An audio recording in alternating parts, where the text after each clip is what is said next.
Hello students. So today we are going to do the second part of the poem Our Casuarina Tree. So in the previous stanza the poetess is talking about the lament of the tree. है ना?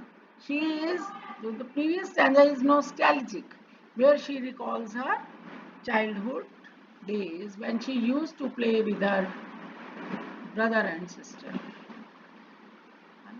So she is when she recalls her brother and sister, and she is full of grief and sadness. So tears come in her eyes. Then because she is a poetess, है ना? So she is a philosopher also, है ना? Because she thinks too much. So in her imagination or in that nostalgic mood, she feels as if the tree is lamenting. है ना? She hears that song of Casuarina tree. She says, "It is the tree's lament and airy speech that happily to the unknown land may reach." She is in the France. So she is in another country and she feels that the song of the tree is reaching there where she is sitting by the side of seashore. Now this stanza, this next stanza is little bit difficult because it is a sort of that is having a spiritual connotation. So just try to listen to it attentively. Unknown, yet well known to the eye of faith. Unknown, yet well known to the eye of faith. The tree's lament is unknown to a person sitting in another land. Unknown. As such, the tree's lament is not audible to anybody. It is tree's lament is audible only to that person who has feelings attached with that tree. है ना? जिसके पास भावनाएं हैं, जिसकी memories हैं, जिसके thoughts हैं उस ट्री के साथ अटैच्ड, कैसुरीना ट्री के साथ, सिर्फ उसी को लगेगा कि मैं दुखी हूं तो वो ट्री भी दुखी है. Tree is lamenting. तो अब वो क्या बोल रहे हैं, लिटरल सेंस में बात करें तो हम क्या कह रहे हैं कि tree is lament is unknown. Tree के रोने की आवाज जो है वो अननोन है, येट वेल नोन, फिर भी वो अच्छे से नोन है. किसको नोन है? To the eye of faith, सिर्फ उसी व्यक्ति को जिसको फेथ, आई है जिसके पास विश्वास की नजर है, सिर्फ उसी को विजिबल है, उसी को ऑडिबल है. जिसके पास विश्वास की आंख है, सिर्फ उसी को अच्छे से पता है कि द ट्री जो है दैट इज लेमेंटिंग. है ना? As I have heard that wail far, far away in distant lands. Poetess has heard that wail, that lamenting. Wail matlab that sound of sorrow. है ना? The trees lament. The poetess has heard that lament far away in the distant lands. Distant lands matlab as she is in France. है ना? So there she is living in another country, still she has heard that wail, that lamenting of Casuarina tree. By many a sheltered bay, when slumbered in his cave, the water wreathed and the waves gently kissed the classic shore of France or Italy beneath them. See again. By many a sheltered bay, when slumbered matlab sona, in his cave the water wraith matlab sea god, तो अगर हम हिंदी में बात करें तो वो क्या कहना चाह रही है, वो कहना चाह रही है कि जब समुद्र का देवता अपनी गुफा में सोया हुआ होता है, बाय मैनी ए शेल्टर्ड बे, बे मतलब खाड़ी है ना, हिंदी में जैसे बंगाल की खाड़ी कहते हैं अपन, तो वहाँ बे मतलब where the stream of water is there, तो ओशन ही है एक तरह से। तो वहाँ ओशन जो है जो कि प्रोटेक्टेड है ना, उस बे जो है वहाँ वो प्रोटेक्टेड सी है, और वहाँ पर जो सी गॉड है वो अपनी गुफा में सोया हुआ है। एंड द वेव्स जेंटली किस द क्लासिक शोर, और जो सी वेव्स हैं दे आर टचिंग, ये तो पोएटिक लैंग्वेज है तो किस वर्ड यूज किया ना, तो वो क्या कहना चाह रही कि जब सी वेव्स जो है वो जेंटली शोर को छू रही है, waves are kissing the shore. So what the point is that here in these lines, that the sea is calm. समुद्र में जो पानी है वो बहुत बिल्कुल शांत है। हिंदी मीनिंग यही हुआ, द सी इज काम। लेकिन उसको पोएटिकली उसने कैसे बताया कि सी गॉड जो है वो अपनी केव में आराम से सोया हुआ है, and the waves are kissing the shore. Where? In France. France या इटली के ओशन की बात है। बीनीथ द मून है ना, and the moon beam is falling there on the ocean, and the earth lay tranced in a dreamless moon. अर्थ को भी personify किया। ट्रेंस्ड का मतलब क्या होता है? मैजिकली स्लेप्ट होना, सुरती लग जाना जैसे हिंदी में कहते हैं, है ना। The earth is lying tranced in a dream, है ना, the earth is lying, and every time the music rose. So what the situation is?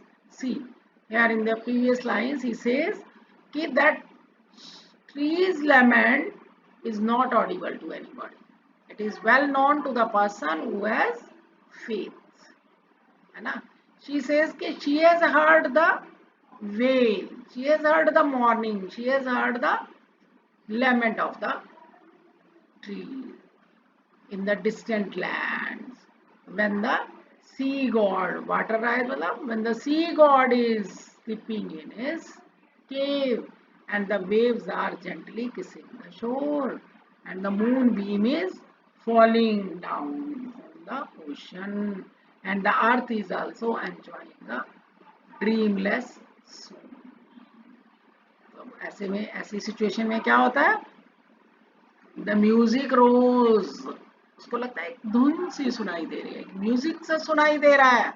Before my inner vision rose a form sublime, उसको एक Sublime सी image दिखाई देती है।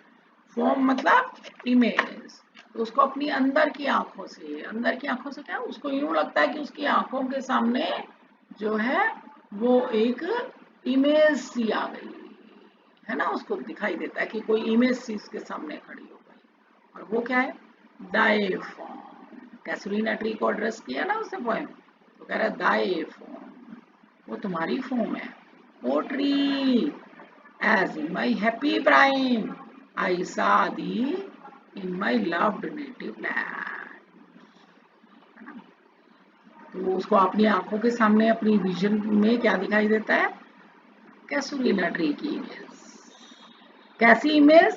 जैसी कि वो अपने बचपन में देखती थी। आई सादी, मैंने तुम्हें देखा, in my own loved native land, जैसे मैं अपने नेटिव लैंड में, नेटिव होम में बचपन में मैं देखती थी।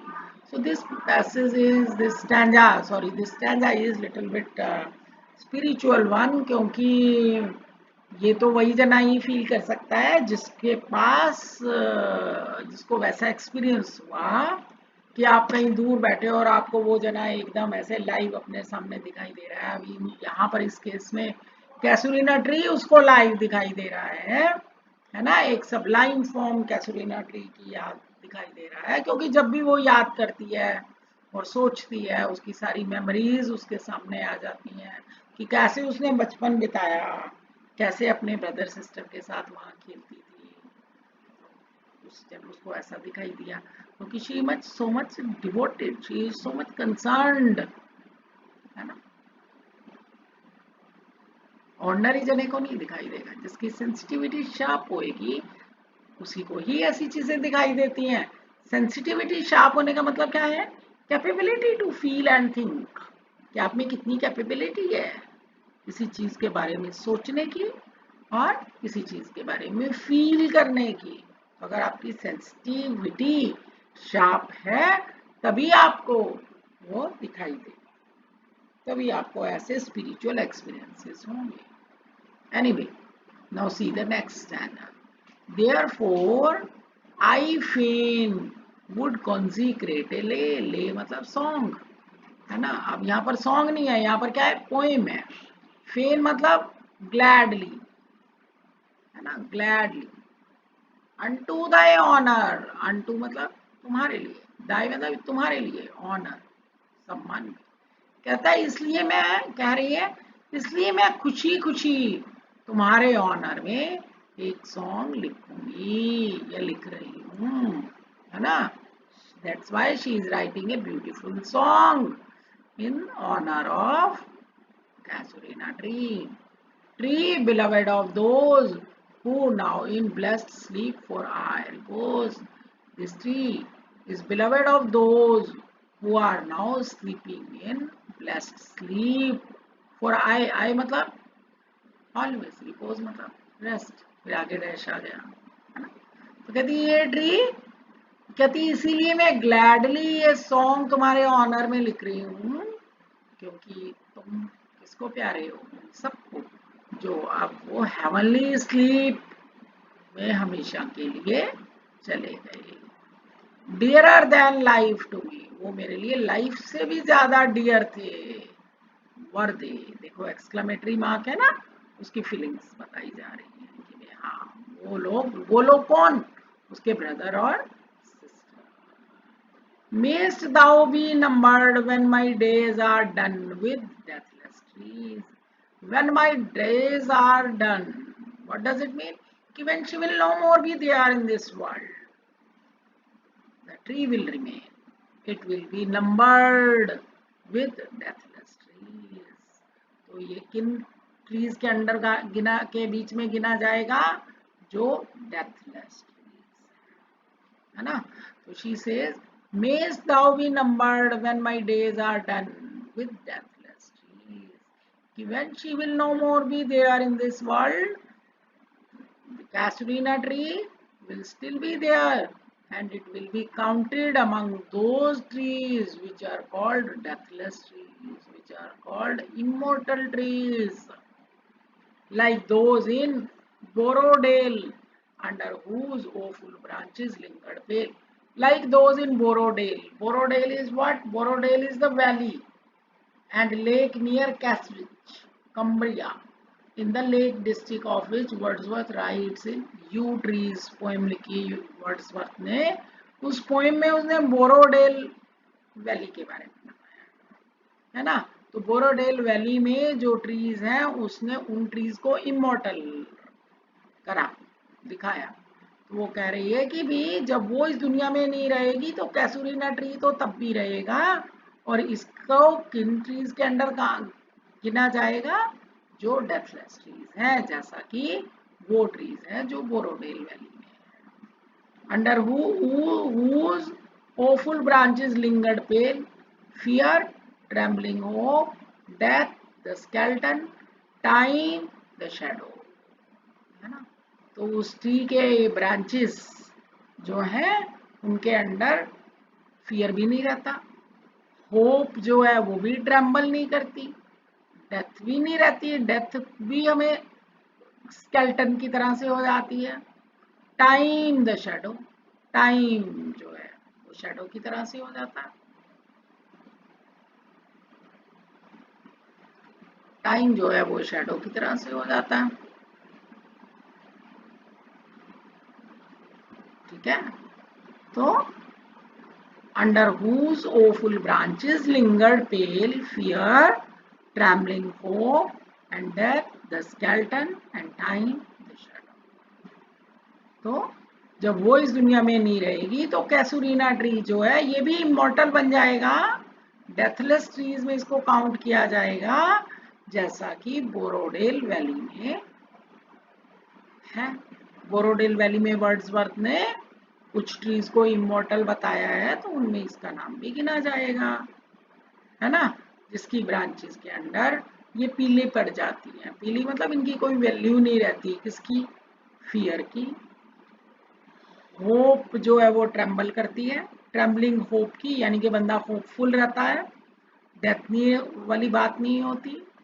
टाइम जैसे ट्रांजिटरी है, ये वाली चीज, सब कुछ इमॉर्टल और फॉरएवर होता। दो वीक द वर्स, वर्स मतलब पोएम, तो कोई भी जो पोएट होता है बहुत अच्छे से लिखता है तो वो हमेशा यही कहता है कि उसकी पोएट्री जो है वो वीक है। वीक मतलब द पोएम में lack artistic quality that wooed the beauty fain, O fain, yes, that wooed the beauty fain. वो कहता है कि मेरी पोएम, वो कह रही है कि मेरी पोएम में आर्टिस्टिक क्वालिटीज हो सकता है कम हो, it may be weak from the artistic point of view, but she has sung happily about the beauty of Casuarina tree. Oh fairs रिहार, फेन रिहार्स, कि मैंने बहुत ग्लैडली जो है कैसुरीना ट्री के बारे में बताया है, कैसुरीना ट्री की ब्यूटी, उसकी सब्लिमिटी के बारे में बताया। May love defend thee from oblivion's curse.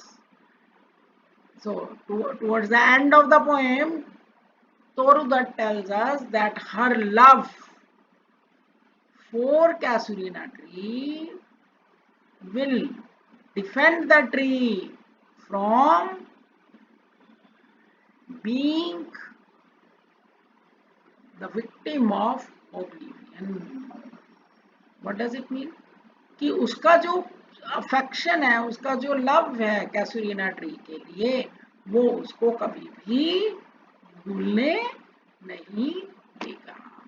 समय के साथ हर व्यक्ति हर चीज भूल जाता है, लेकिन वो कह रही है कि मैंने जो ये पोएम लिखी है, इसके थ्रू मैंने इस ट्री को इमॉर्टल कर दिया। अब कोई भी जना इस ट्री के बारे में कभी भी भूल नहीं सकता। So this poem is dedicated to the Casuarina tree, showing Torudutt's love for her brother and sister. So notes, so that was all about the poem.